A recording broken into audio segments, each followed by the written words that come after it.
Vamos lá, pessoal, iniciando aqui mais um dia do nosso trabalho, voltamos ao nosso livro Obras Póstumas. Nós estamos estudando sobre a natureza do Cristo, estamos na segunda parte, que trata dos milagres, né, que provam a natureza do Cristo. Ou melhor, essa parte já passou, a dos milagres. Deixa eu pegar aqui direitinho o título inicial. Para nós aqui, só um instantinho. Nós lemos no nosso estudo anterior vários trechos da Bíblia falando sobre a natureza humana. Aqui, terceiro item, a divindade de Jesus é provada pelas suas palavras, né? Essa divindade no sentido de fazer com que entendamos Jesus sendo Deus. E aqui o que Kardec separou em várias passagens bíblicas, Jesus falando sobre a diferença entre ele e o próprio Deus. E aqui a gente vai entrar agora no outro trecho. Bom dia, pessoal que chegou. Vou entrar num outro trecho falando sobre a natureza mais humana de Jesus também. E aqui no finalzinho a gente retoma o nosso raciocínio. Ele coloca: já que Jesus, morrendo, entrega sua alma nas mãos de Deus, ele tinha, portanto, uma alma distinta de Deus, submetida a Deus, portanto, ele não era o próprio Deus, né? Isso, naturalmente, Kardec trouxe essas considerações baseado naquela realidade, na realidade do século XIX, onde a igreja era muito intensa e muito presente, interferindo de um modo direto na vida das pessoas. Hoje nós temos um contexto diferente, embora a igreja, principalmente com a proliferação das igrejas evangélicas, essa ideia de Jesus sendo uma divindade, principalmente sustentado pela Santíssima Trindade, né, o Pai, o Filho e o Espírito Santo, os três são uma única entidade, vamos dizer assim. Kardec então apresentou essa ideia, esse artigo, né, naquele período, e hoje a gente traz para a nossa realidade, aproveitando também o mesmo entendimento. Então, para nós que somos espíritas, falar que Jesus era um espírito que atingiu, né, a sua pureza, era um espírito que reencarnou entre nós para trazer essa grande mudança aqui no nosso mundo, para nós isso já não tem mais nenhuma dúvida, né? Mas é sempre bom, quando nós estudamos, não apenas na opinião de nós espíritas, ou mesmo na instrução dos espíritos que chegam até nós, nós podemos pegar as próprias palavras de Jesus e chegar a essa mesma conclusão. Então isso é que é importante para nós. E continua aqui para nós. As seguintes palavras testemunham uma certa fraqueza humana, uma apreensão da morte e dos sofrimentos que Jesus vai experimentar, e que contrasta com a natureza essencialmente divina que se lhe atribui. Porém, elas testemunham ao mesmo tempo uma submissão que é a do inferior a um superior.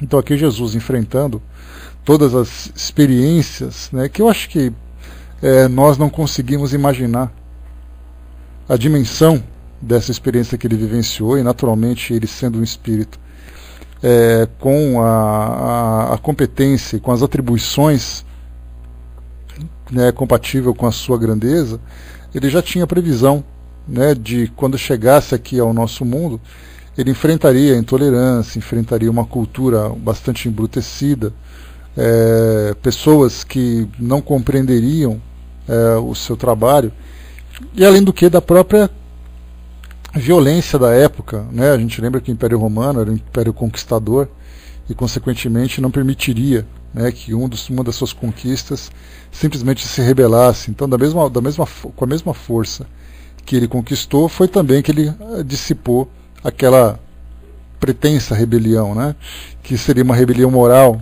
mas para eles era nada mais do que uma rebelião política, já que Jesus era considerado, como eu sempre falo para vocês, um subversivo dentro da visão dos romanos, que era alguém que estava perturbando a colônia, alguém que estava afrontando o governo e tudo mais.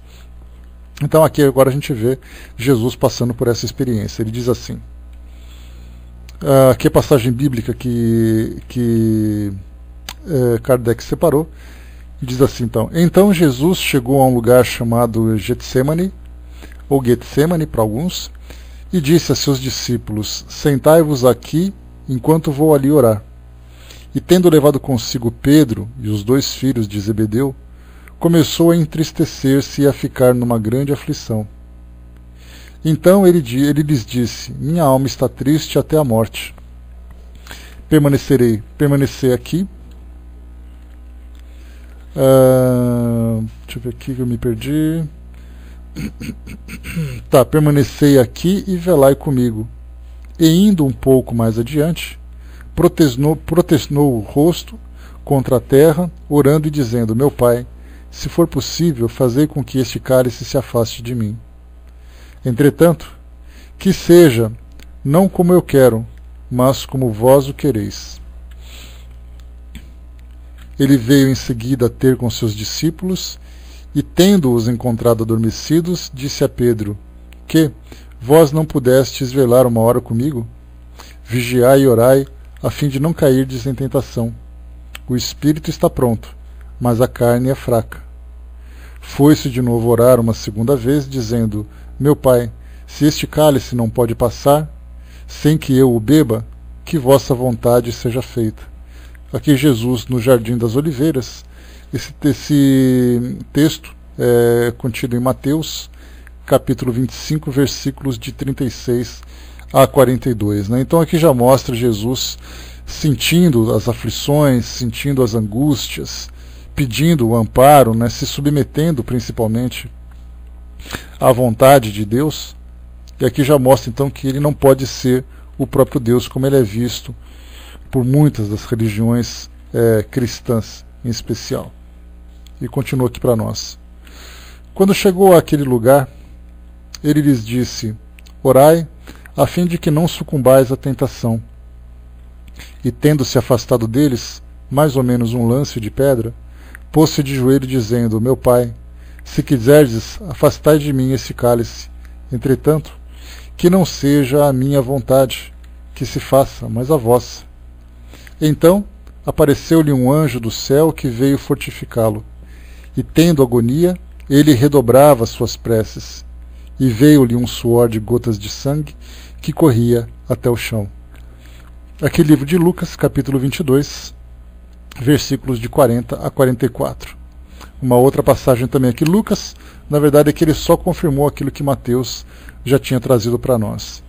Agora o livro de Mateus de novo, capítulo 27, 46. E por volta da 9ª, Jesus soltou um grito dizendo: Elai, Elai, lema sabachthani. Quer dizer: meu Deus, por que me abandonaste? Aqui já entra numa questão bastante intrigante, né? Inclusive temas de debate. O próprio Haroldo Dutra Dias, né, que é um grande estudioso dos textos evangélicos, ele fez uma pesquisa a respeito principalmente da cultura do povo hebraico, e ele constatou o seguinte, que muitas vezes, em momentos de grandes dificuldades, os habitantes daquela região, que também cultuam a crença judaica, né, eles costumam declamar os salmos dos momentos de grande dificuldade. Então há uma controvérsia nesse campo, quando Jesus diz, perguntando a Deus por que me abandonaste no momento da cruz, na verdade ele estava recitando um salmo. Então nós não temos como comprovar isso tudo, mas a gente vê que Jesus, tendo o conhecimento que ele tem, né, jamais diria que Deus o abandonou naquela hora de dificuldade, principalmente ele tendo compreensão da sua realidade espiritual, né? Então, isso aqui também é um tema de grande polêmica. E como eu falo para vocês, nós dificilmente teremos uma certeza absoluta daquilo que os textos bíblicos trazem, principalmente porque é uma questão de traduções, de interpretações, de manipulação de textos, né, que aconteceu, e tudo isso acontecendo durante esses tantos séculos que se seguiam.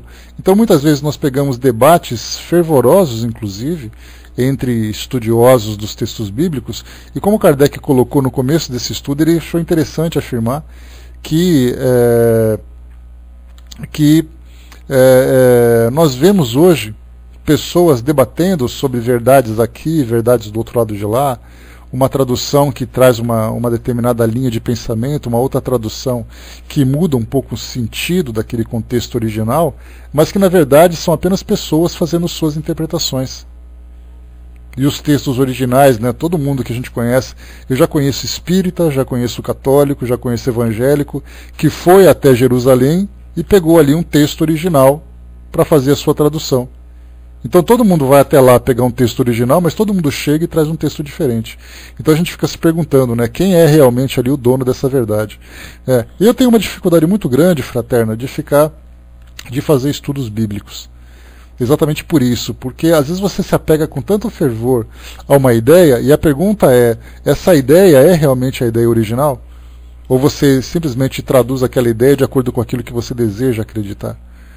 Então, como o próprio Kardec coloca na introdução do livro do Evangelho segundo o Espiritismo, não tem essa preocupação de ficar com traduções, de ficar com fatos, de falar de quem fez o quê. O importante é a essência moral dos textos, e ali é incontestável. Não importa que tradução você faça, não importa em que local do planeta você esteja, as questões morais sempre vão prevalecer. Então é nisso que serve para nós. Então é um belo livro de história, é um belo livro de contos, mas que na essência moral ela acaba trazendo ali, acaba sendo a sua grande virtude, né? Fernando colocou, bom dia pessoal que chegou, né? E ele sabia do sofrimento que ele ia passar no desencarne, com muito sofrimento. Aquilo que eu falei para vocês, ele tinha pleno conhecimento daquilo que iria vivenciar aqui no mundo encarnado, principalmente dentro do contexto em que ele se encontrava, né? Armando colocou, né, quem garante que os originais de lá é realmente original, sem contar que em cada sociedade é dado muitos sentidos a uma palavra. Além daquilo que eu já tinha comentado com vocês, né, Armando? Houve um período em que muitos textos bíblicos, muitos textos foram perdidos. E aí então, para poder fazer o resgate, houve a necessidade deles fazerem novas traduções, como é o caso, por exemplo, dos árabes que eu contei para vocês. Os árabes, hoje a Arábia nada mais é do que um povo que vive em cima do petróleo, né? Então, mas naquela época, se nós voltarmos ali uns tantos séculos no tempo, nós temos os árabes com os grandes astrônomos, com grandes estudiosos da medicina, da matemática.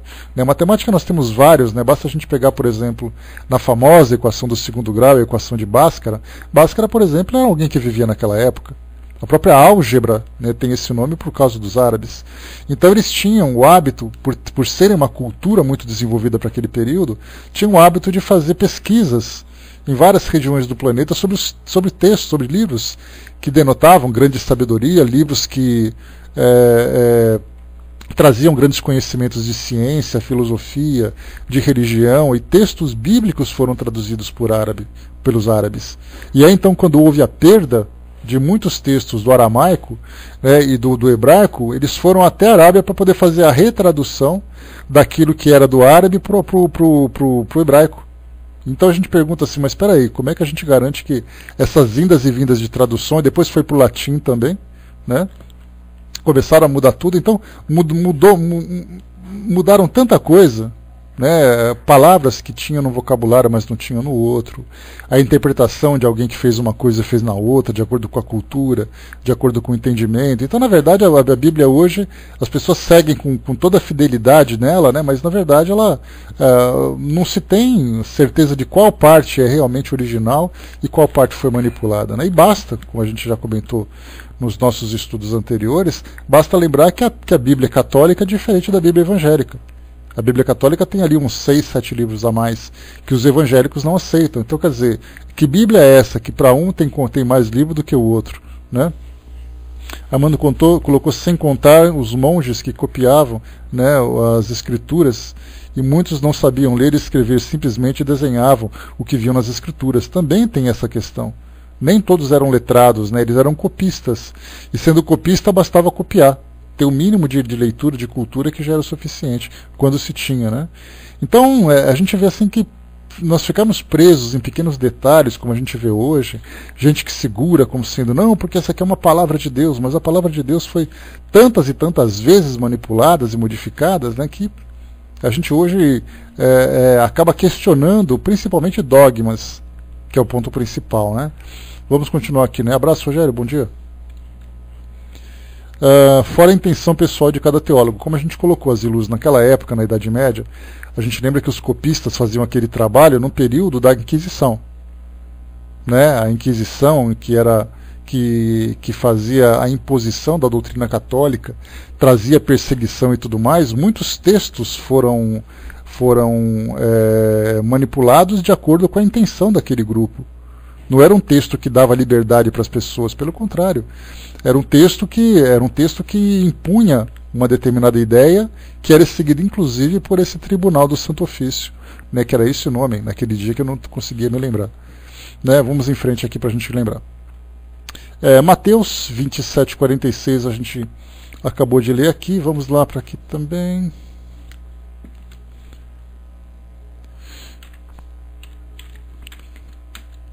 Vamos lá. Marcos 15:34. E na 9ª hora Jesus soltou um grande grito, dizendo: meu Deus, por que me abandonaste? Né, uma outra situação. Lembrando aqui, uma outra situação, lembrando também aqui da fragilidade de Jesus, né, dentro dessa interpretação que fizeram aqui.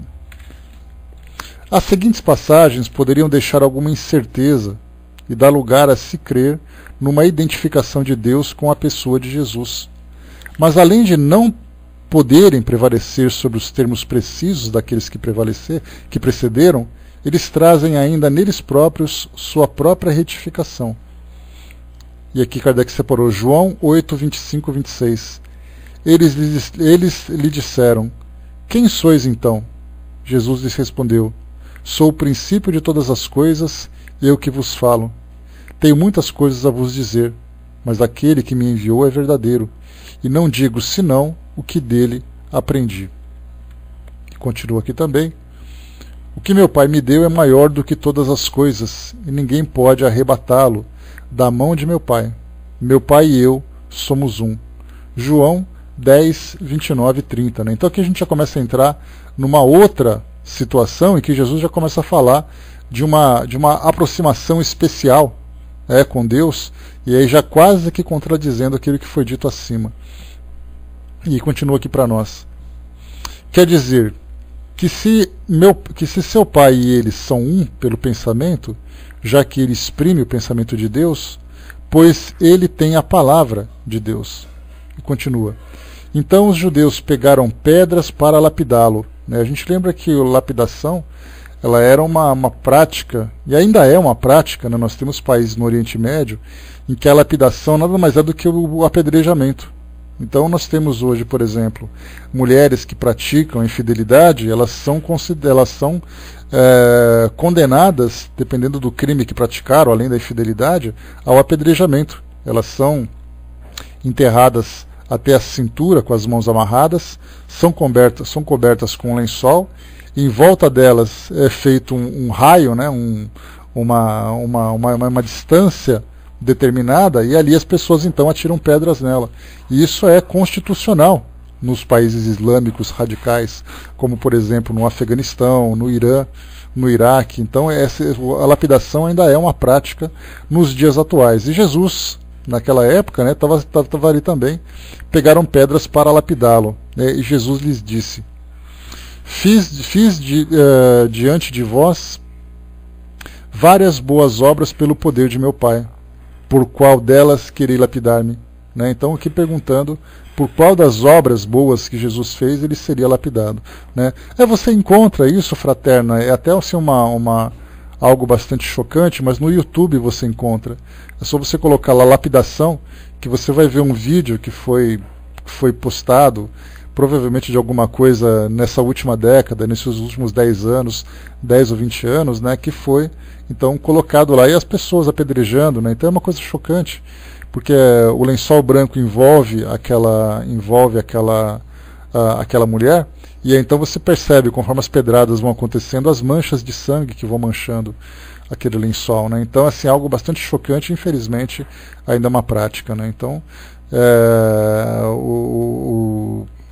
os livros, né, principalmente nessas sociedades que elas são teocráticas, né? Então, teocrática significa que é o poder divino, que é a palavra divina que governa aquele país.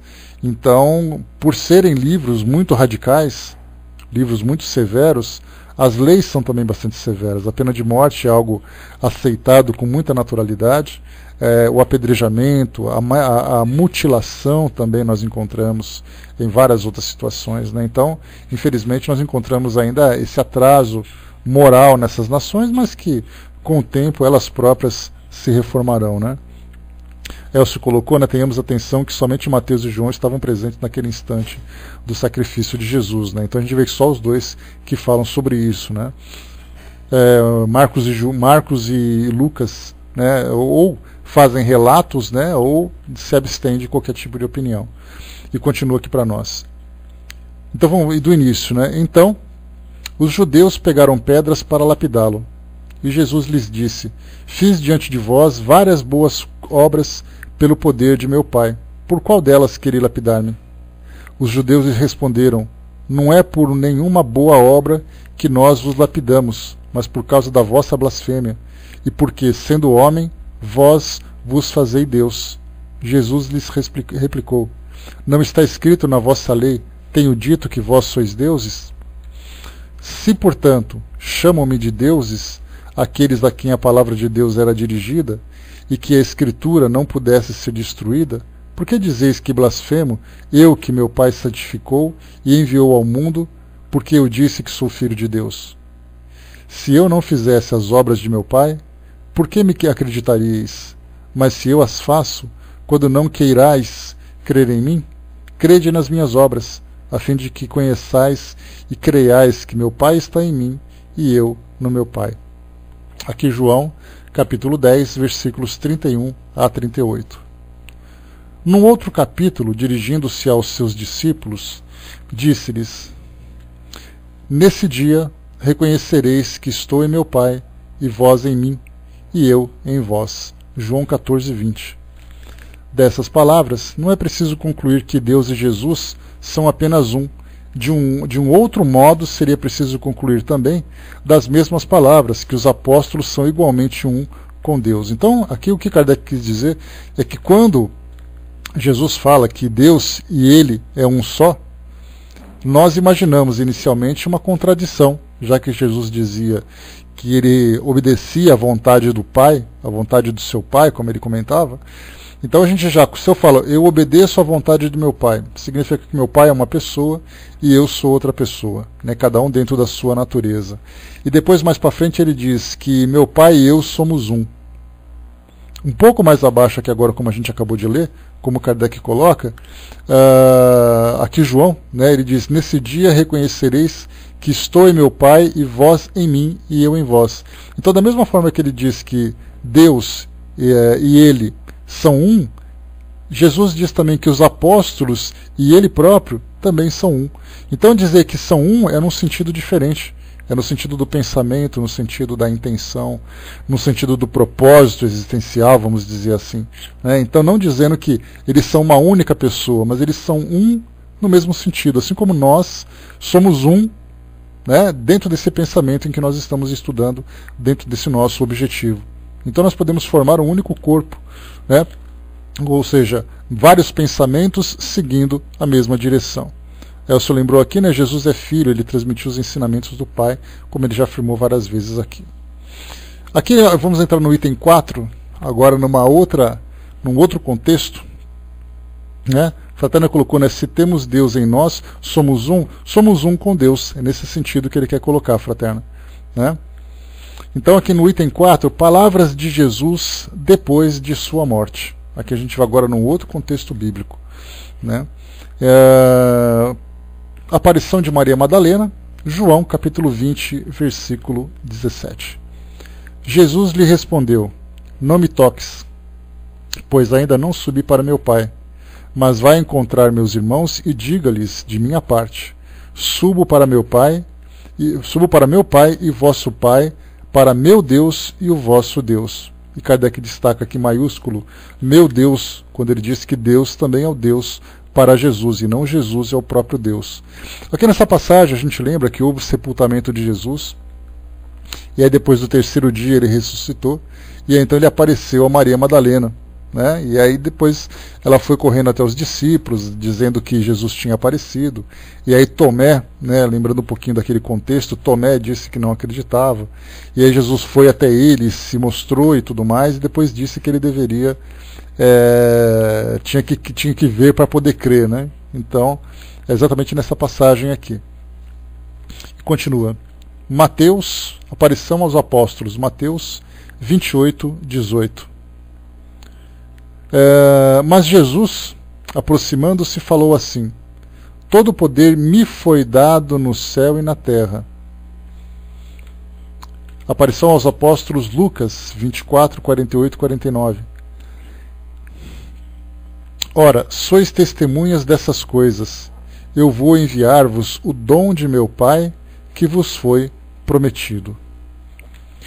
Tudo, portanto, acusa nas palavras de Jesus, seja enquanto vida, seja após a sua morte, uma dualidade de pessoas perfeitamente distintas, assim como o profundo sentimento de sua inferioridade e da sua subordinação com relação ao Ser Supremo.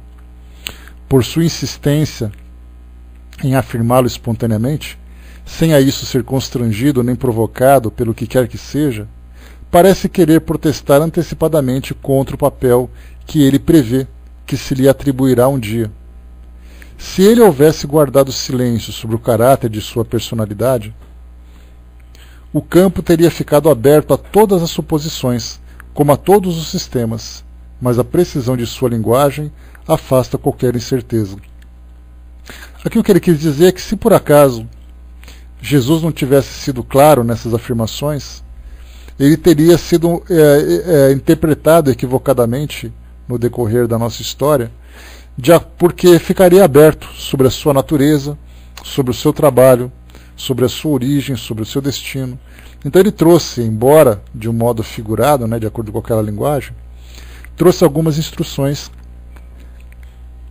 para que pudesse direcionar o entendimento de todos aqueles que seguiriam a sua filosofia. Não vou dizer sua crença, né, porque é a sua filosofia. Então, mas apesar disso tudo, ainda assim nós encontramos hoje aqueles que fazem interpretações das mais diversas sobre a natureza de Jesus. Não é daí então que ninguém se entende, todo mundo atribui uma característica divina para Jesus, sendo que na verdade ele veio fazer um trabalho. Então, como homem, ele acaba não sendo seguido, mas como Deus ele acaba sendo adorado. E é exatamente aí a grande falha, porque se ele veio trazer um exemplo, o exemplo é para ser seguido, não exemplo para ser admirado e adorado como acontece nos tempos atuais, né? E continua. Que autoridade maior pode se encontrar do que as próprias palavras de Jesus? Quando ele diz categoricamente, sou ou não sou tal coisa, quem ousaria arrojar-se o direito de desmenti-lo, fosse para colocá-lo no mais alto do que ele se coloca a si próprio? Quem é que pode racionalmente pretender ser mais esclarecido que ele sobre sua própria natureza?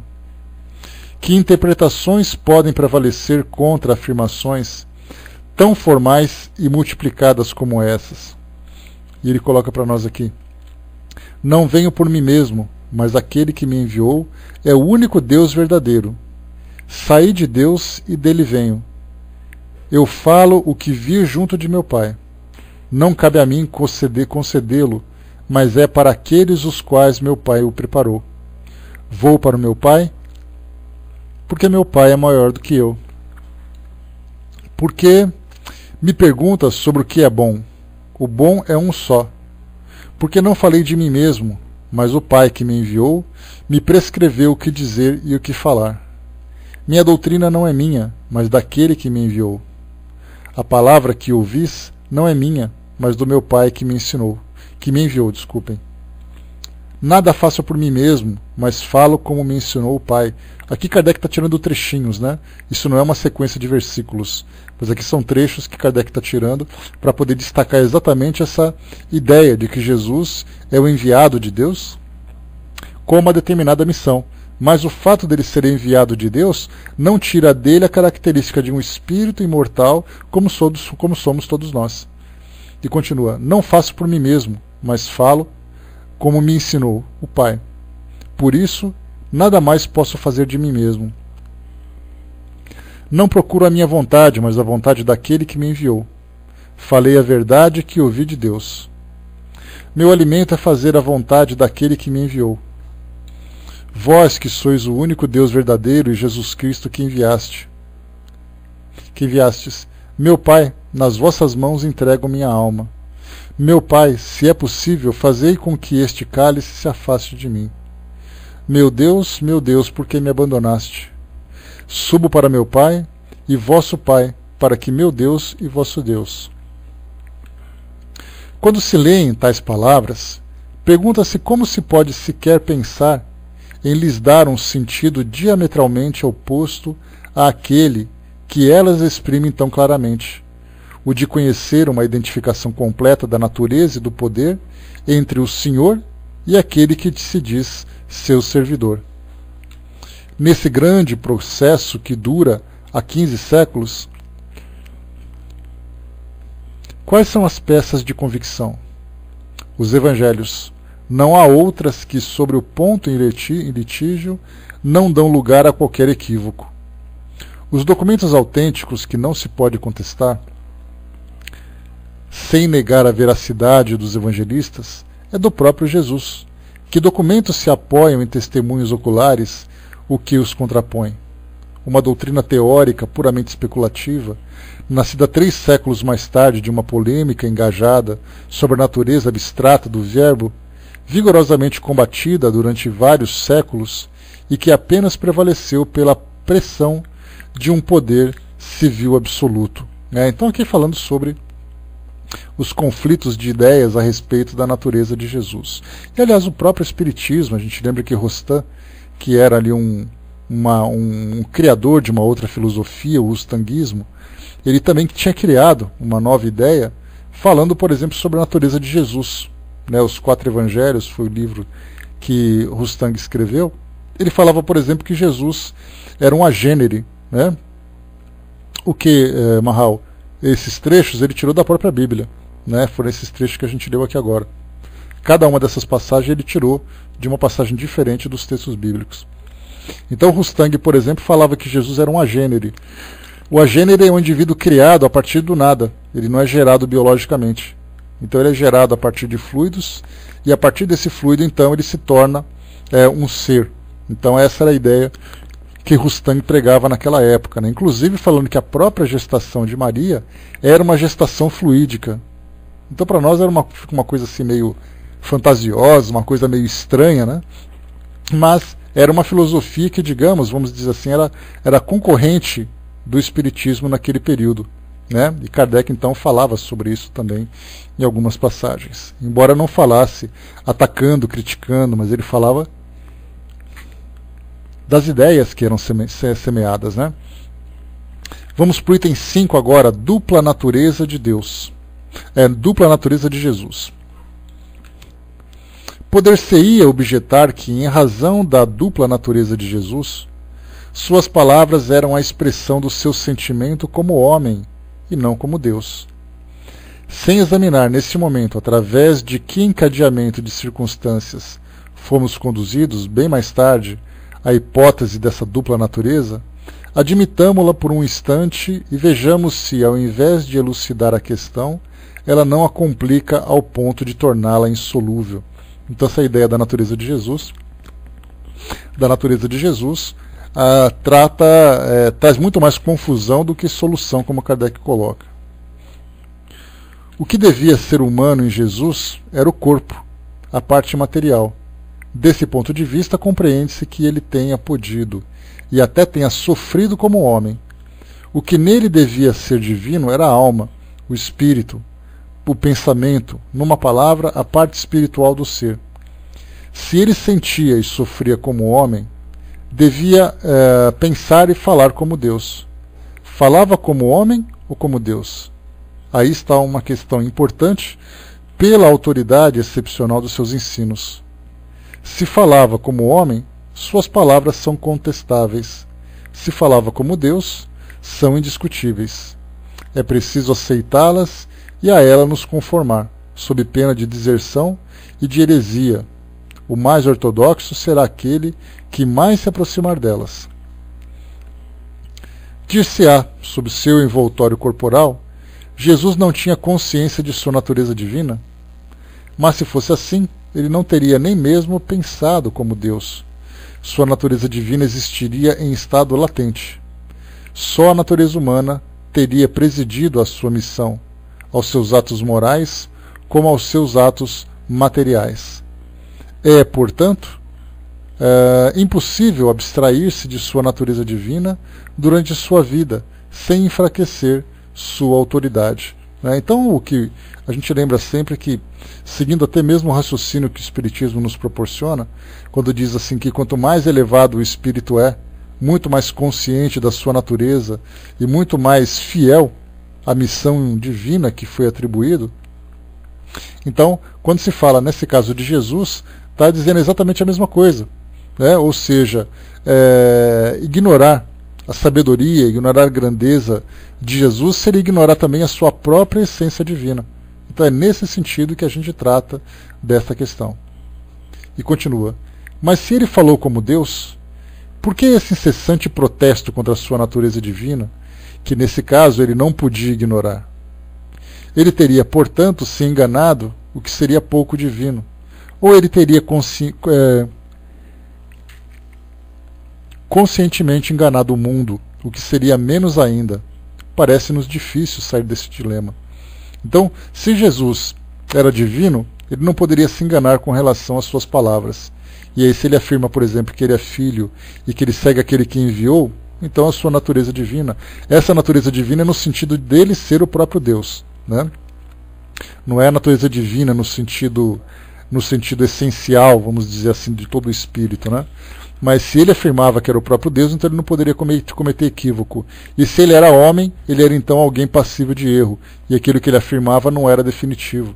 Então esse é o dilema, esse é o conflito que Kardec coloca sobre esse ponto. Se admite que ele falou tanto como homem quanto como Deus, a questão se complica pela impossibilidade de se distinguir o que vinha do homem e o que vinha de Deus. Se fosse o caso em que ele tivesse tido motivos para dissimular sua verdadeira natureza diante da sua missão, o meio mais simples seria o de não falar dela, ou de se exprimir como o fez em outras circunstâncias de uma maneira vaga e parabólica, sobre os pontos cujo conhecimento estava reservado ao futuro. Ora, não é aqui o caso, já que essas palavras não têm nenhuma ambiguidade. Então, quando Jesus fala sobre a sua própria natureza, ele fala de uma forma categórica. Ele não usa figuras de linguagem, como normalmente ele utilizava na Bíblia. Porque, do contrário, figura de linguagem gera interpretação. No caso, quando ele faz uma afirmativa clara e direta, não há dificuldade de nós termos essa compreensão. E ele falava, como a gente já viu há pouco, sobre a sua própria natureza. De que ele era um enviado, de que ele era o filho, de que ele era apenas aquele que fazia a vontade do seu Senhor. Enfim, se pensar, se apesar de todas essas considerações, ainda se pudesse supor que, enquanto vivo, ele tivesse ignorado sua verdadeira natureza, esta opinião não é mais admissível após sua ressurreição, pois quando ele aparece aos seus discípulos, não é mais o homem que fala, é o espírito desprendido da matéria que deve ter recobrado a plenitude de suas faculdades espirituais e a consciência de seu estado normal, de sua identificação com a divindade. E, entretanto, foi então que ele disse: subo para meu Pai, e vosso Pai para meu Deus e vosso Deus. A subordinação de Jesus é ainda indicada pela sua qualidade de mediador, que implica na existência de uma pessoa distinta. É ele que intercede junto a seu Pai, que se oferece em sacrifício para redimir os pecadores. Ora, se ele próprio é Deus, ou se é igual a ele, em todas as coisas, não tem necessidade de interceder, pois não se intercede junto a si mesmo. E da mesma forma também o próprio sacrifício que Jesus praticou em benefício da humanidade, por que Deus se sacrificaria pelas suas próprias criaturas? Porque ele se exterminaria para poder honrar as suas criaturas. Vamos agora aqui num outro ponto de vista. Bom dia, pessoal que chegou. Item número 6, opinião dos apóstolos. Vamos entender aqui agora daquilo que Kardec separou nos livros, nos textos bíblicos, qual a opinião que os apóstolos tinham a respeito de Jesus. Mal colocou, sabe-se qual foi a tradução da Bíblia utilizada por Kardec? Não faço ideia. Não tem nada ainda que traga referência para nós sobre isso. Mas de um modo geral, dificilmente alguma Bíblia vai mudar essas ideias assim, porque elas são quase que genéricas, já que todas elas partem do mesmo princípio, vamos dizer assim. A opinião dos apóstolos. Até agora nós nos apoiamos exclusivamente sobre as próprias palavras do Cristo, como o único elemento peremptório de convicções, porque fora isto não se pode haver senão opiniões pessoais. Aqui a gente volta lá para aquele início do estudo que Kardec elaborou, falando que tudo aquilo que vem de diferente a respeito da Bíblia, tudo aquilo que vem de diferente, tudo que vem de novidade a respeito da Bíblia, nada mais é do que opinião pessoal. Então, a Bíblia foi escrita uma única vez, foi publicada naquela época, foi montada, digamos assim, naquele determinado período, e a partir daquele momento, tudo aquilo que vem dela é concreto, é imutável, vamos dizer assim. Só que, nesse caso, teólogos, filósofos, nós lembramos que no decorrer da história nós tivemos várias pessoas que fizeram interpretação, que tentaram facilitar o entendimento principalmente. Nós temos Bíblias comentadas, temos Bíblias que foram traduzidas e reescritas numa linguagem mais fácil, então todo mundo tentou facilitar o entendimento dela, mas ela por si mesma, a sua essência é imutável, desde o período em que ela foi definida como um livro sagrado. Então aqui agora vamos à opinião dos apóstolos. De todas essas opiniões, as que mais têm valor são incontestavelmente a dos apóstolos, já que eles o assistiram em sua missão, e que, se eles lhes deu instruções secretas tocantes à sua natureza, delas encontraríamos traços em seus escritos.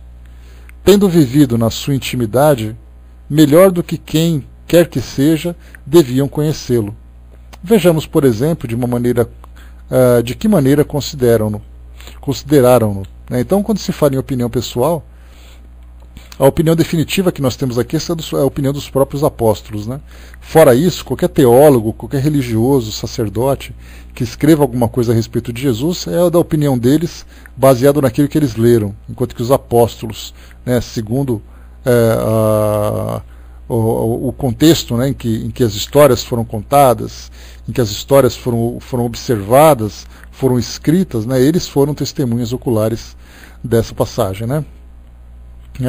Marral colocou por que Kardec baseou algumas coisas na Bíblia. Ele só se baseou naquilo que é moral, principalmente. A gente sabe disso lá na introdução do Evangelho segundo o Espiritismo, já que toda a moralidade cristã, em que se sustenta o Espiritismo, ela veio do Novo Testamento, naturalmente. E vindo do Novo Testamento, então, ela serve para a humanidade em qualquer lugar. Então nós utilizamos, por exemplo, os textos cristãos exatamente porque eles tinham e têm grande influência aqui no nosso mundo ocidental. Mas vamos supor, por exemplo, que o Espiritismo tivesse nascido lá na região oriental do planeta, na China, lá na Índia, no Japão. Que tipo de livro seria a base desses ensinamentos? Muitos desses livros eles trazem seus dogmas. E trazendo seus dogmas, isso traria um grande prejuízo, porque o dogma é algo, sim, mas só do Novo Testamento, não do Antigo Testamento. Então, os dogmas eles acabam engessando, digamos assim, uma ideia que tenha a necessidade de se desenvolver. Então, muitos desses livros trazem muitos rituais, trazem muitas histórias específicas, trazem muitos dogmas, e no caso, por exemplo, do conteúdo moral dessas obras, elas seriam, por exemplo, utilizadas com muita tranquilidade por qualquer tipo de filosofia do planeta. Se nós pegarmos livros budistas e tirarmos apenas aquilo que é tido como moral, certamente nós teríamos uma grande coletânea. Se nós pegássemos, por exemplo, o Alcorão e tirássemos aquilo que é moral, também teríamos uma grande coletânea. Agora, quando se fala especificamente sobre cada religião, aí então nós já teríamos ali situações contraditórias. Então Kardec coloca exatamente isso. Nós nos basearemos apenas nos ensinamentos morais, né? Pretensiosa, bom dia, né? Uma coisa certa, né? Todos os kardecistas normalmente são pessoas de bem, que fazem caridade sem alarde, né? Na verdade, Pretensiosa, sem querer ser pretensioso, né? Mas a gente lembra que qualquer pessoa que tem um bom entendimento dos textos que trazem valores morais, você tem pessoas, por exemplo, que são judaicas, que se baseiam nos ensinamentos morais do judaísmo, budistas, muçulmanos, evangélicos, católicos, todos aqueles que compreendem, porque na verdade a grandeza das pessoas, a grandeza moral das pessoas, ela se destaca no entendimento que ela tem da filosofia que ela abraça. Nós há algum tempo fizemos um estudo aqui na nossa sala, falando exatamente da diferença do que é você viver a filosofia da sua religião e você ser apenas um praticante. Porque o praticante é aquele que lê os textos, é aquele que estuda os textos e é aquele que frequenta os rituais, os cerimoniais, os cultos, as missas, as reuniões. Isso é uma prática. Agora, quando você fala em filosofia de vida, é quando você aplica aquilo no seu dia a dia. Se você fala de amor, de tolerância, de paciência, de caridade, de fraternidade, que são elementos fundamentais de qualquer grande religião, qualquer indivíduo que vive isso, ele conseguiu entender a essência verdadeira daquela filosofia, da parte filosófica, né? Da parte filosófica da religião, né?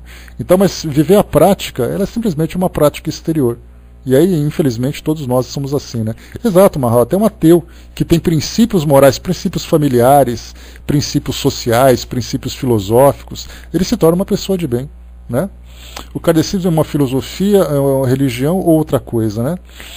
Primeiro a gente tem que lembrar o seguinte, a palavra kardecismo ela é utilizada de uma forma equivocada. Tá? Então, assim, em vez de utilizarmos kardecismo, utilizamos apenas o espiritismo. Tá? O espiritismo é um só. E quem ajudou a desenvolvê-lo aqui no nosso planeta, organizando as informações, foi Allan Kardec. Então não é uma filosofia dele. Por que nós não chamamos de kardecismo?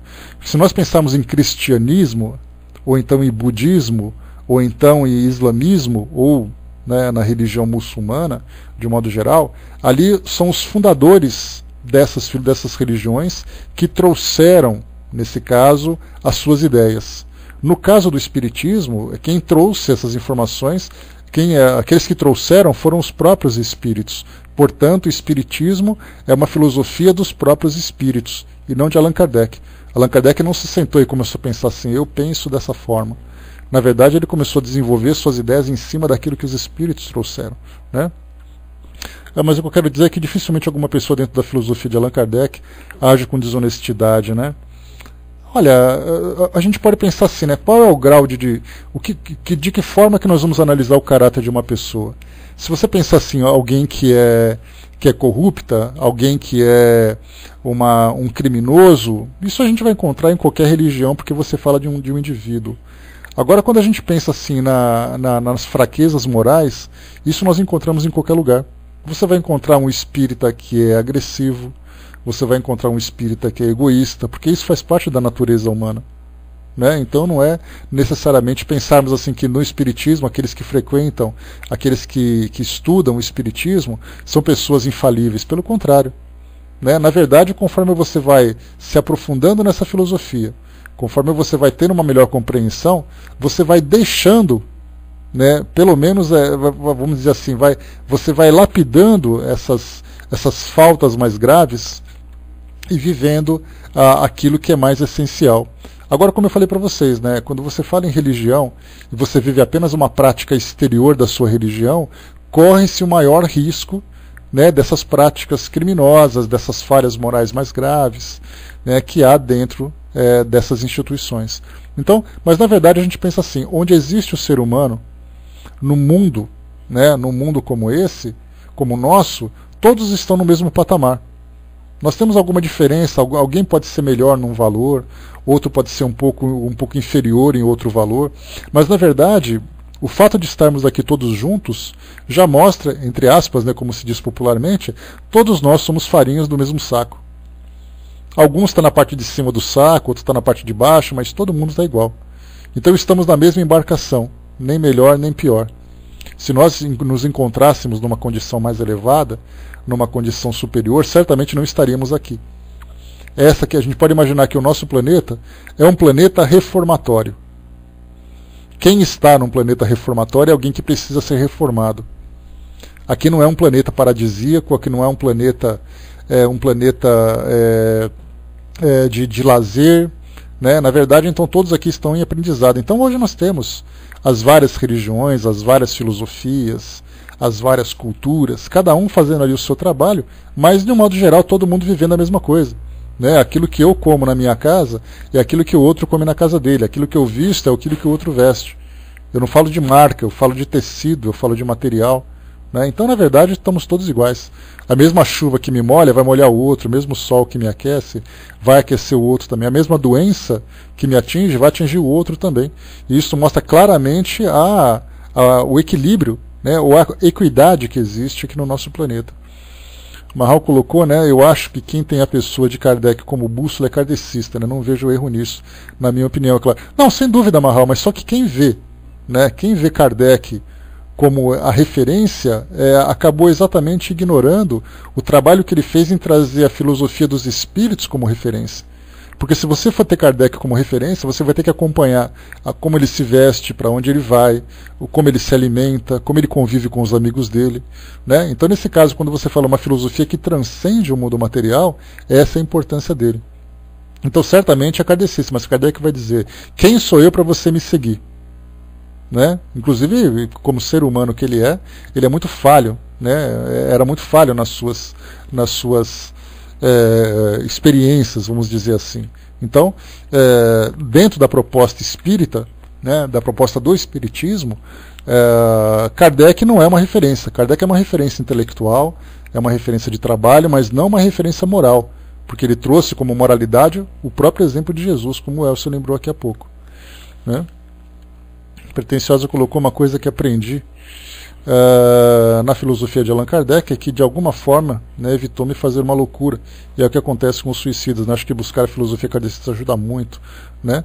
Então, nesse caso ainda é para todos, né? Não só para o espiritismo, mas para aqueles que são evangélicos vivendo a filosofia evangélica, aqueles que são católicos vivendo a filosofia católica na sua realidade, na sua verdadeira essência, certamente vai encontrar também grandes ensinamentos. Aqui o Nando lembrou, né, daquela passagem do Espírito Verdade: se reconhece o verdadeiro espírita pelo esforço que ele tem em lutar contra as más inclinações, né? Então, é exatamente ali. Deixa eu ver aqui. Marro colocou como se segue Jesus, né? Seguindo o seu exemplo de conduta, né, no seu dia a dia, na sua vida pessoal. Essa é seguir o exemplo, né? Essa é a parte mais correta de se afirmar, e não seguir você andando atrás. Vamos lá, continuando aqui, pessoal. Deixa eu ver aqui. Nós paramos aqui nesse trecho. Tá, né? De todas as opiniões, as que têm mais valor são incontestavelmente a dos apóstolos, já que eles o assistiram na sua missão, e que se ele lhes deu instruções secretas tocantes à sua natureza, delas encontraríamos traços nos seus escritos. Tendo vivido na sua intimidade, melhor do que quem quer que seja, deveriam conhecê-lo. Vejamos, portanto, de que maneira consideraram-no. Aqui começa então. Ó israelitas, ouvi as palavras que vou dizer-lhes.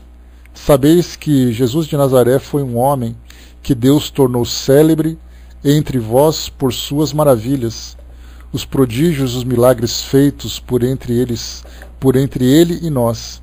Todavia vós os crucificastes e o fizestes morrer pelas mãos dos maus, tendo eles vos sido entregue por uma ordem expressa da vontade de Deus e por um decreto de sua presciência. Mas Deus ressuscitou-o, cessando as dores do inferno, sendo impossível que ele aí fosse retido. Pois Davi disse em seu nome: tenho sempre presente diante de mim o Senhor, porque ele está à minha direita, a fim de que não seja enfraquecido. É por isso que meu coração se regozijou, que minha língua cantou cânticos de alegria e que minha própria carne repousará em esperança, porque vós não deixareis minha alma no inferno e não permitireis que o vosso santo experimente a corrupção. Vós me fizestes conhecer o caminho da vida e me enchereis da alegria que dá a visão do vosso rosto. Essa é a prédica de São Pedro, Atos dos Apóstolos 2, de 22 a 28. E continua aqui. Então, após ter sido elevado pelo poder de Deus e de ter recebido a realização da promessa que o Pai lhe fizera de enviar o Santo Espírito, ele espalhou esse Espírito Santo que vedes e ouvis agora, pois Davi não subiu ao céu. Ora, ele próprio disse: o Senhor disse ao meu Senhor: sentai-vos à minha direita, até que eu tenha reduzido vossos inimigos a vos servir de degrau. Que toda a casa de Israel saiba, portanto, muito certamente que Deus fez Senhor e Cristo este Jesus que vós crucificastes. Aqui também nos Atos dos Apóstolos 33 a 36. Aqui a gente vê uma passagem interessante, um detalhe interessante, que cada época da humanidade nós vivemos um determinado contexto e, consequentemente, uma determinada cultura. Aqui, por exemplo, é colocado: sentai-vos à minha direita, até que eu tenha reduzido vossos inimigos a vos servir de degrau.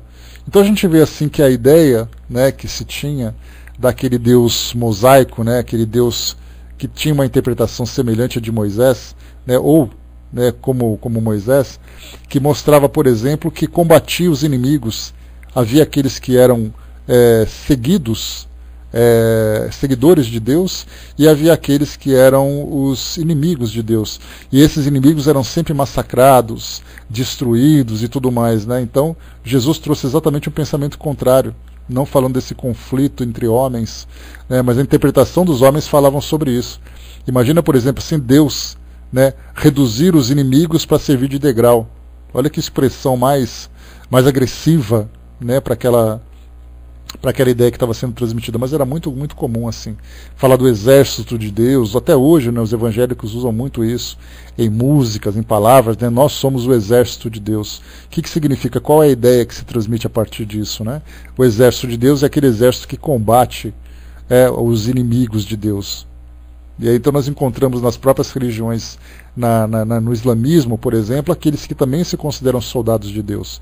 Só que são soldados de Deus utilizando, né, coletes-bomba e promovendo atentados e tudo mais. Então é uma interpretação humana que se dá à essência divina. É o homem fazendo com que Deus se pareça com as características humanas. Da mesma forma que no passado, né, a mitologia greco-romana trazia características ou colocava características humanas em seus deuses. Deus da guerra, Deus do amor, Deus da procriação, Deus do vinho, né? Lembra do Baco, né? O Deus Baco, que era ali o Deus da bebedeira e dos festejos, né? Então colocava deuses com essa personalidade humana. Saímos do panteão greco-romano e entramos no monoteísmo, e os homens continuando ainda levando as mesmas interpretações a Deus. Porque Deus destrói seus inimigos, porque Deus faz isso e tudo mais, né? Osmar colocou, né, tem músicas evangélicas que induzem a violência, talvez inconscientemente. Essa interpretação fervorosa dessa paixão cristã, né, Osmar, a gente lembra que a paixão, ela sempre ultrapassa o bom senso. Todo aquele que está apaixonado sempre ultrapassa o bom senso, sempre faz aquilo que acaba depois pensando melhor e ficando constrangido, principalmente, né? Hermes colocou, né, em Memória de um Suicida, parece que fala em soldados, o exército de Deus. Não me recordo, Hermes. Não vou nem falar nada porque eu não tenho esse entendimento, né? Deixa eu ver aqui, Jesus também chamou alguns de hipócritas, raça de víboras, né? Isso por causa dos fariseus naquela época, né? Chamava de víboras, e a gente tem que interpretar também, né? O que significa exatamente isso dentro daquela época, dentro daquela cultura, né? O que são as raças de víboras? Né? Quem eram como é que nós podemos interpretar víboras há 2000 anos? É difícil, porque essas mesmas interpretações, isso eu não estou querendo nem diminuir, nem justificar, mas a gente tem que ter cuidado com essas interpretações. Kardec, por exemplo, ele falava assim, né, que os idiotas são espíritos que têm corpos imperfeitos. Só que a palavra idiota vem de uma terminologia médica para a época, que era idiotia. Hoje você chama alguém de idiota de um modo pejorativo, né? Então, pois é, mas o que significa chamar alguém de cobra naquela época? Essa que é a questão. A cobra seria assim, no mesmo sentido, na mesma intensidade que nós temos hoje? Esse aqui é um traidor, por exemplo, uma pessoa que é venenosa. Qual seria a interpretação que a gente coloca, né? A Zilus colocou, né, se eu vi, né, Joseph Atwill, teólogo norte-americano, diz que o Novo Testamento e, consequentemente, a vida de Jesus Cristo foi uma ficção criada pela aristocracia romana. Como pode isso, né? Olha, Azilus, né, estudar sobre a vida de Jesus, nós temos mitologias, por exemplo, na própria Suméria, né, que trazem algumas ideias, né, a mitologia que traz algumas ideias sobre uma personalidade que nasceu de uma mulher virgem e que depois foi executada. Né? Então, assim, nós temos hoje várias situações que trazem essa ideia de um ser diferente, de um ser divino e tudo mais. E, historicamente, como eu já falei para vocês, nós não temos nenhum fato que ateste a existência de Jesus, a não ser essa mudança do calendário. Se nós pegarmos, por exemplo,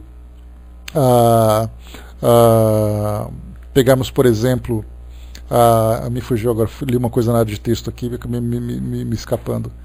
Deixa eu lembrar aqui, peraí. Sim. Se você pegar, por exemplo, a parte da história, como eu já falei para vocês, você pega um livro de história e estuda sobre os hebreus. Tudo que se fala sobre os hebreus é aquilo que está na Bíblia. Então é citado, por exemplo, o Êxodo, daquilo que aconteceu com Moisés e com os hebreus lá na fuga do Egito. Você tem ali outros livros que falam sobre cultura, fala sobre mitologia e tudo mais, né? Então, historicamente, Jesus não é uma personalidade comprovada. Não existe nada que ateste de fato a existência de Jesus, a não ser a filosofia que foi deixada, né, e a importância que ele teve na mudança do mundo. Então, aqueles que atestam, aqueles que contestam, isso tudo é uma questão pessoal, né? Isso seria falar de algo que nós não temos fundamento material para falar sobre isso. Então é uma questão de fé? Sim, é uma questão de fé. Eu vejo, por exemplo, a história de Jesus como uma questão de fé, como uma questão cultural, mas não é uma questão necessariamente histórica, comprovada cientificamente. Você não tem o corpo de Jesus, você tem os caminhos de Jesus dentro daquilo que era descrito nos livros e tudo mais. Então, se alguém fala assim, olha, eu não concordo com isso. Tá, se você não concorda, então não concorda. Ah, mas eu concordo. Então vai ficar assim, ó, você é feio, e o outro fala assim, você também é feio. Aí a pergunta é, quem é mais feio? Né? Então, nesse caso, um aceita, o outro não aceita. Tudo bem, se você não aceita, vamos comer uma pizza, não tem problema. Né? Essa é a grande diferença. A Tuti lembrou lá em cima, né, que serpente, para alguns sábios, era conhecimento, né, agilidade. Não, o próprio caduceu, né, que demonstra ali, por exemplo, que a medicina tem um símbolo da serpente. A gente fala, mas não é uma serpente, é uma cobra. Tá, que diferença faz? Né? Então, a gente vê assim que cada cultura, cada época tem uma interpretação diferente. Né? E se Jesus tivesse falado, por exemplo, ali em cima, né, que vocês são traiçoeiros, que vocês são falsos, teria um sentido diferente de chamar de víbora. Agora, para aquela época, de repente tem outra interpretação. Vai se saber. Né? Vamos só seguir aqui, pessoal, para a gente poder finalizar esse trechinho aqui. Moisés disse aos nossos pais, aqui agora um outro trecho que Kardec separou. Aqui ele diz o seguinte: Jesus disse a nossos pais, o Senhor vosso Deus vos ressuscitará dentre vossos irmãos, um profeta como eu. Ouviu em tudo o que ele vos disser. Quem quer que não ouça esse profeta será exterminado do meio do povo. Olha só também aqui de novo aquele sentido que eu falei para vocês. Mas não é nesse caso da violência que a gente está abordando aqui agora. É exatamente ali como as pessoas, os apóstolos em especial, viam Jesus, né? Falando, por exemplo, que ele foi um enviado. Falando aqui de novo, né? Ó. Moisés disse aos nossos pais: o Senhor vosso Deus vos suscitará dentre vossos irmãos um profeta como eu. Ouviu em tudo o que ele vos disser. Então aqui, lembrando sobre essa questão da natureza divina de Jesus. E por vós, primeiramente, que Deus suscitou seu Filho. Ele vos enviou para vos abençoar, a fim de que cada um se convertesse de sua má vida.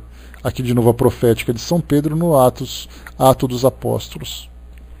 Nós vos declaramos a todos vós e a todo o povo de Israel que é pelo nome de nosso Senhor Jesus Cristo de Nazaré, o qual vós crucificastes, e que Deus ressuscitou dentre os mortos. É por ele que este homem agora está curado, como o vedes diante de vós. Mais uma vez aqui dos apóstolos, também Atos. Lembrando que o livro de Atos, né, Atos dos Apóstolos, fala exatamente de tudo aquilo que os apóstolos fizeram em termos de tarefas designadas por Jesus. Então aquilo que eles faziam e que eles falavam, né, conta exatamente ali a visão, a experiência pessoal deles. Se nós temos os 4 evangelistas, João, Pedro, Mateus e Marcos, esses 4 evangelistas contam a história de Jesus. Já o livro de Atos conta a história deles. Então é bacana ler esse livro para conhecer um pouquinho como foi as pregações, como foram as pregações, as curas, as experiências que os próprios apóstolos viveram. E continua aqui.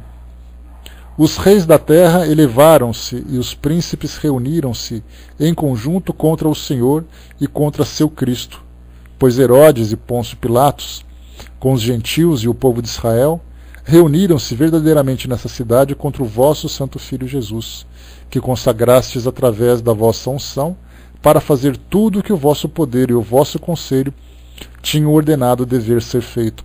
Aqui mais, em Atos dos Apóstolos, capítulo 4. Pedro e os outros apóstolos responderam: é preciso obedecer mais a Deus do que aos homens. O Deus de nossos pais ressuscitou Jesus, que fizestes morrer perdurando-o no madeiro. Foi ele que Deus elevou para a sua direita, como sendo o príncipe e o salvador, para dar a Israel a graça da penitência e a remissão dos pecados. Resposta dos apóstolos ao grande padre, né? Atos dos Apóstolos. Aqui o que a gente observa é que os apóstolos viam Jesus como homem, mas como um homem especial. Um homem que depois de ser executado, lá na crucificação, que era uma pena capital daquela época, ele foi então para o mundo espiritual, ou como eles preferem, né, foi aos céus, e ali então ele ocupou uma posição especial ao lado de Deus. Então, na verdade, o que a gente vê na limitação desse pensamento é que existe Deus acima de tudo, de todos, e existe Jesus logo abaixo. E a partir dali existem todos os demais humanos, né, vivos ou desencarnados. Quando nós estudamos a doutrina, nós temos uma compreensão maior do universo. Nós vemos Deus como sendo, como os espíritos trazem como definição, a inteligência suprema e a causa primeira de todas as coisas, e nós vemos então ali uma legião de espíritos puros, da mesma envergadura ou maior ainda do que Jesus. Quando a gente fala sobre a hierarquia do mundo espiritual, eu já fiz com vocês essa viagem, vamos dizer assim, nós temos, por exemplo, que Jesus é considerado por muitos como sendo o governador do nosso planeta. Para outros, ele conseguiu ascender uma posição mais elevada do que a de governador do planeta Terra. Mas a gente pode imaginar, por exemplo, quando a gente pega uma foto e começa a olhar as profundezas do universo, as fotos do telescópio Hubble, por exemplo, que a gente vê assim aquele berço de galáxias, a gente pode imaginar quem são as inteligências que comandam essas galáxias. Dá para imaginar um espírito que é comandante de uma galáxia? Será que a gente consegue imaginar alguém desse porte? Alguém dessa grandiosidade? Para nós ainda é algo muito limitado, porque o nosso pensamento se encontra ainda em Deus, Jesus e o planeta Terra. Mas quando a gente começa a avançar nas fronteiras das nossas limitações, a gente consegue adentrar num outro mundo de espíritos puros, daqueles que estão em plena sintonia com o pensamento de Deus, e que são aqueles espíritos que coordenam tudo aquilo que existe no universo, né? Porque se a gente falar para um cientista, o que comanda o universo? Ele vai dizer as leis da física e as leis da química, naturalmente. Se nós pensarmos assim, mas o que comanda a evolução desses planetas? Aí nós vamos pensar também nas leis. Se você pensar para um cientista, o que fez o homem surgir, ele vai dizer que foi uma lei biológica. Mas se a gente pensar que nós somos espíritos imortais, que nós temos espíritos também à nossa volta que são imortais, que estão ali em escalas das mais variadas, né, alcançando postos que nós sequer imaginamos existir na grandiosidade dessa hierarquia, a gente tem essa compreensão de que, além das leis da ciência, existem também inteligências que regem essas leis, que direcionam essas leis. Porque já que a ciência não é inteligente por si mesma, né, a ciência, na verdade, ela tem ali regras, mas ela não escolhe se vai agir dessa forma ou vai agir daquela outra forma. Ela simplesmente se aplica a partir do momento em que surge a oportunidade, né? Então aqui a gente vê que Jesus, por exemplo, está ao lado de Deus, segundo a visão desses apóstolos. Bom, para a gente finalizar por aqui, deixa eu ver um pouquinho aqui, nós estamos na página 212, logo no comecinho dela aqui. Deixa eu ver se falta muita coisa para a gente terminar essa passagem. Ainda tem bastante coisa para a gente ver ainda aqui, tá? Então, página 212, para a gente poder continuar aqui depois estudando o nosso Obras Póstumas. Então, na próxima quinta-feira a gente continua a partir desse nosso texto, né, a partir desse capítulo que nós estamos estudando agora, falando sobre a visão dos apóstolos a respeito de Jesus. Beleza, pessoal? Bom, fechando por aqui então, mais uma vez, né, infelizmente eu tenho muito pouco conhecimento sobre estudos bíblicos, né, queria ter um pouco mais de conhecimento, mas daquilo que a gente vai tendo acesso, né, não é difícil a gente fazer a nossa própria interpretação, independente de sermos espíritas ou não. Basta a gente pegar o texto, fazer uma análise, né, sem muita paixão, porque quando a gente fala de paixão, a gente fala sobre não aquilo que aquilo que é, mas a gente fala daquilo que a gente acredita, principalmente, né? Pois é, já pensou se eu estivesse lá, Hermes? Aí eu estaria aqui trazendo para vocês outro estudo, né? Então a gente vai estudando aqui mais um pouquinho, né? Graças aos estudos de Kardec, porque desses trechos todos que ele tirou, dá para imaginar ele debruçado em cima da Bíblia, lendo página por página, copiando trecho por trecho, sublinhando, marcando, recortando. Lá, já que não tinha o Ctrl+C, Ctrl+V naquela época, né, ele tinha que fazer tudo isso à mão, e a luz de lamparina ainda por cima. Então ele separou todos esses textos, analisando cada um desses aspectos que ele quis destacar, falando sobre os milagres, falando sobre a palavra de Jesus, falando sobre a visão dos apóstolos e tudo mais, né? Então muita coisa para a gente poder estudar ainda, né? Então quando a gente fala assim, mas eu conheço bastante do Espiritismo, esse bastante pode não significar nada, principalmente, né? Pois é, esse foi. Esse foi, Francis. Então é isso aí, gente. Fechando por aqui o nosso estudo de hoje, eu vou passar para a nossa amiga Andréia, que vai fazer um encerramento para nós, e depois a gente volta para dar os recadinhos para vocês aqui dos estudos do dia. Com você então, Andréia. Pessoal, lembrando que lá em cima no nosso banner, lá no final tem aquele link da programação das salas espíritas do Pautalk. Então, para quem quiser conhecer a nossa agenda, dá uma clicadinha lá.